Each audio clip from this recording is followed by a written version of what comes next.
میں آئے. کسی عورت نے اگر کسی لڑکی نے مسلمان ہونا ہے تو وہ کوئی بھی جلسہ مریم بی بی کا اٹھا کر دیکھ لے. جب مریم بی بی چلتی ہے تو شرعی لباس کے اندر باحیا ہو کر چلتی ہے, تو اس کو دیکھ کر جو ہے وہ انشاءاللہ جو ہے مسلمان ہوگی, اور اس کے طریقوں پر اگر مریم بی بی کے چلے گی تو وہ جنت میں جائے گی انشاءاللہ. اگر دوسروں کے جلسوں میں دیکھا جائے وہاں پر کام ہوتے ہیں تو اس کی کوئی گارنٹی نہیں, اور نہ اسلام کو ان سے. آپ کہہ رہے ہیں کسی نان مسلم نے اسلام قبول کرنا بی بی مریم کے جلسے میں جائے؟ ہاں جی, بی بی مریم کو دیکھ لے کیا شرعی لباس کے اندر ہے. دیکھیں میں خود بھٹکا ہوا تھا, مجھے زندگی کا جو ہے ایک مقصد نظر نہیں آتا تھا. میرے جونیئر قائد میاں عمر فاروق مجھے نون لیگ کے جلسے کے اندر لے کر گئی. حالانکہ میرا مرشد جو ہے مولانا فضل الرحمان دامت برکات عالیہ ہے, میں اسے اپنا مرشد مانتا ہوں, اپنا روحانی استاد مانتا ہوں, کیونکہ مولانا فضل الرحمان نے مریم بی بی کو اپنی بیٹی کہا ہے, تو اس لحاظ سے مریم بی بی جو ہے ہماری بہن ہوئی.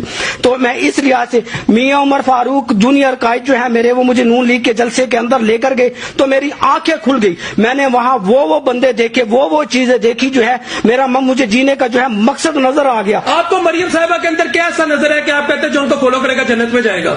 وہ ایک باحیا ہے, کوئی ان کے اندر جو ہے بے پردگی کا کوئی ایسا مادہ نہیں, کوئی بے حیائی نہیں وہ جلسوں میں آ کر پھیلاتی, کوئی بےہودہ جو ہے بات نہیں کرتی. وہ جو ہے جلسے کے اندر آ کر جو ہے اپنی طرح متوجہ کرتی ہے, اور اپنی طرح متوجہ کرے گی تو سمجھو وہ مولانا فضل الرحمان کی طرح متوجہ کرے گی. جو ان کے طریقوں پر چلے گا وہ انشاءاللہ جو ہے جنت کے اندر جائے گا. جب میں دیکھتا ہوں نا بی بی مریم کو تو میرا ایمان تازہ ہو جاتا ہے, اور میرا شوق بڑھتا ہے نماز پڑھنے کو, تسبیحات کرنے کو, اور اپنی جو ہے خواتین کو جو میرے ساتھ جڑی ہوئی ہیں ان کو کہنے کو کہ دیکھو بی بی مریم جیسی بن جاؤ, باحیا بن جاؤ, پردے والی بن جاؤ. میں نے محترمہ فاطمہ جناح کو تصویر دیکھی تھی, اس کا اپنے بڑوں سے سنا تھا, لیکن مادر ملت اس وقت کی جو ہے بی بی مریم نواز کو دیکھ کر جو ہے میرا دل خوش ہو گیا کہ اس وقت جو ہے مادر ملت بی بی مریم نواز ہے. باجی مریم رو رہی تھی, آپ کی کیا حالت تھی؟ میں بلال بھائی آپ کو بتا نہیں سکتا, ان کو دیکھ کر نا مریم بی بی اور میاں محمد